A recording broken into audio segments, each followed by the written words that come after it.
Sanibonani, welcome back to enye video. Ngiyabonga kakhulu for tuning in. Thank you so much for tuning in to Nkosi Nophilile noma ke bafethu. I-voice ingeyinye nje kazi since bengishilo 3 days ago ngathi ngiphethwe yi-flu. Namhlanje nje ngizwa ne-voice yami ngathi it's very funny. I thought I was getting better manje i-voice nanso okay, but anyways kuthiwa kusazomshiyela kugogo Maweni bafethu osagqunywe esitokisini. Inkosi yami yabona ke ugogo bafethu uyawaboshwa ugogo Maweni ekhumbula kudaba lakhe nogogo Sikhotheni belokhu belwa gogo Sikhotheni ethi ugogo Maweni wabulala abantu, wabulala indoda kaPrecious, wabuya wabulala ubhuti sibanibani wayi thwasana lakhe bajwela abathintini ugogo Maweni. Angazi, I think the guy was going to expose ugogo Maweni, allegedly ugogo Maweni then unalived, even those ke abangama witnesses kuthiwa they are no longer living. So uSikhotheni yakhumbula ngithi mina ngipostela impi kagogo Maweni nogogo Sikhotheni. Akhuluma ukuthi akunama cases ugogo Maweni unama cases ntontontoni. Manje sivuka izolo kuthiwa ugogo Maweni is arrested. Ngathi hayi ngifuna ukuyibona le, is it true? Nangoku ugogo Maweni simbone vele court. Ubevelile enkantolo izolo ugogo Maweni amabhulu wakhe lawana bafethu kunzima. Ngathi hayi bo ugogo Maweni abantu bethi hawu gogo mangabe isangoma sangempela uvuma kanjani ukuboshwa nokuthi nje ungalibolisi nje lonke licala livele libole gogo wami like. Guys, I feel sorry for Maweni, right? I feel very sorry for gogo Maweni. Ngiyamzwela Nkosi yami like ukuboshwa izitha zakhe zijabule. I'm like ugogo Sikhotheni and hey gogo Sikhotheni, are you ugogo Sikhotheni nazibuza ukuthi usho ukuthi ugogo Maweni mayiphuma la they're going to continue ne friendship. Khumbula phela bese belungisile yonke lento babuyisana gogo yonke into yaba right kwasichomi into ikanjalo bakhulumisana baxolelana. Akupheli phela ngiviki ugogo Maweni useboshiwe after ugogo Sikhotheni ethi wena this is what you did wazi wafunda nama case numbers akhona on public. Wathi kune case neso mina ngazi noma amaphoyisa aphakeme ngoba ugogo Sikhotheni esekushilo konke lokho on social media noma mhlambe ebevele ezophakama amaphoyisa ngoba naku phela ugogo Maweni useboshiwe mntakabawo usejele kunjena ugogo Maweni ube appear court izolo kuthiwa ke wanqatshela ibail so usazojika ngazi kuthiwa ngeviki elizayo ugogo Maweni sikhuluma nje usejele. Hayi inzima ke indaba kagogo mina ngiyazwelana naye Nkosi yami because I have nothing against ugogo. I know into yabo yezimpi nani yonke leka social media behleli nje nakhi muloyi nakhi ring ikiyaloya ke tsang ke khona wetsang. Hayi thatha indoda yami ngizokuthi ngizothatha iprofile pic yakho ngithi we gogo kodwa nje lokuthi aboshe bafethu hayi lokuthi aboshwe guys like hayi cha ngeke. I don't want that for gogo Maweni. I know ukuthi vele guys mubulele ngempela mubulele uyaboshwa. So mangabe kune proof enough ukuthi ugogo Maweni ngempela nje wabulala Nkosi yami uzoboshwa ngempela nje. Hayi angazi asethembe asilinde iviki elizayo size ukuthi kuqhubekani ngogogo Maweni Nkosi yami bakithi gogo. I feel sorry for her and I'm very worried ngogogo Sikhotheni.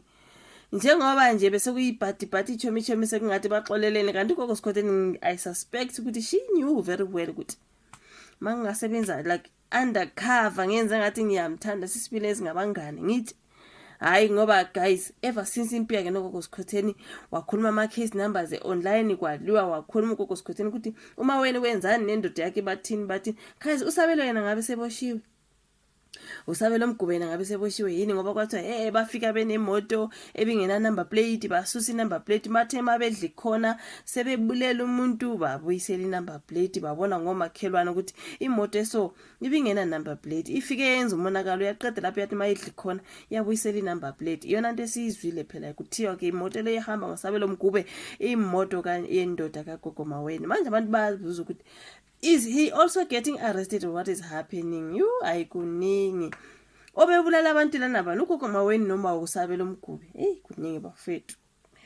Hayi ayinje so lana babhale ukuthi kusazomshubela ugogo Maweni njengosaqhunywe nje stokisini. Poor gogo.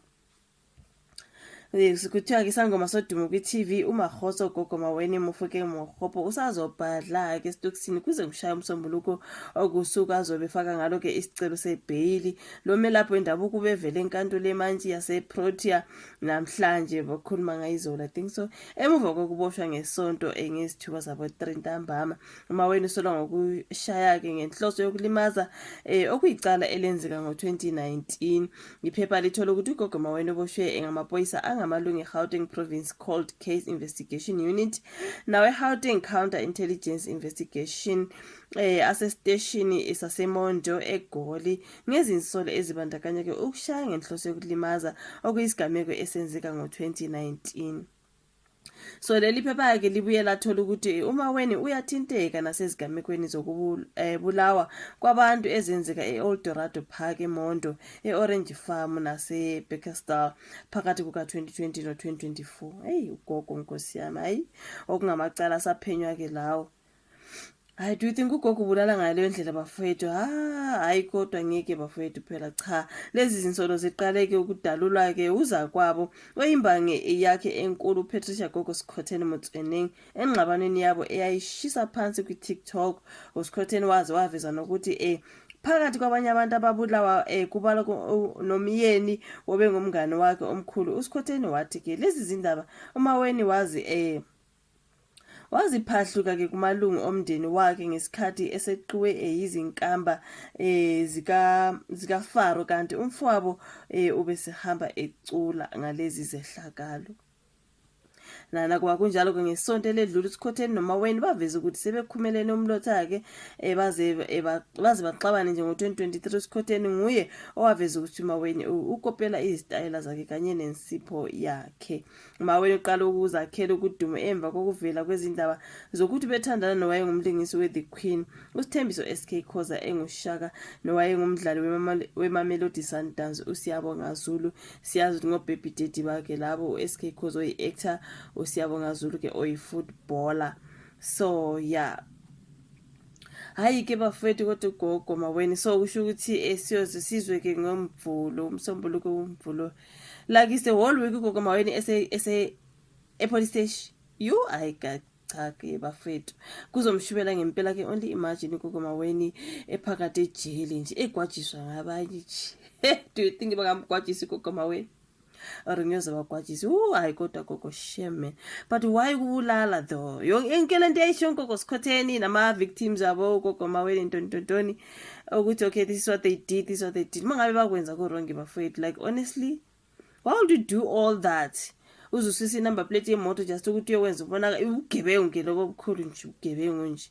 Kodwa sazi phela ukuthi they do it or not, like kwakukhuluma uSkhotheni phela isitha sakhe bafethu like hayi mina ngizwelana naye inkosi yami nje angizwani nomuntu okuthiwa uboshiwe mina especially umuntu wesimame. Hayi cha ngeke yo asazi ke bafethu ukuthi asazobuya kugogo Maweni sizozwa ngaye ngomsombuluko ukuthi kuqhubekani ngaye uyayithola ibail noma cha.